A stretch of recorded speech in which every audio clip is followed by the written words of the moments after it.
about to do the cannonball, which you sit in and then water forces you out. I'm gonna go!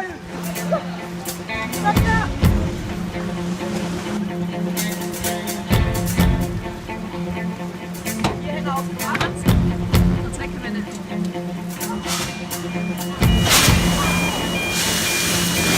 So when you press those buttons, you get in, you do your arms, and as soon as you press those buttons, the second you press those buttons, you get shot out the cannon at such a high speed. You can't think, you can't feel anything, and then you hit the water with like an almighty like crunch, and you can't feel a thing, and your head's really blank.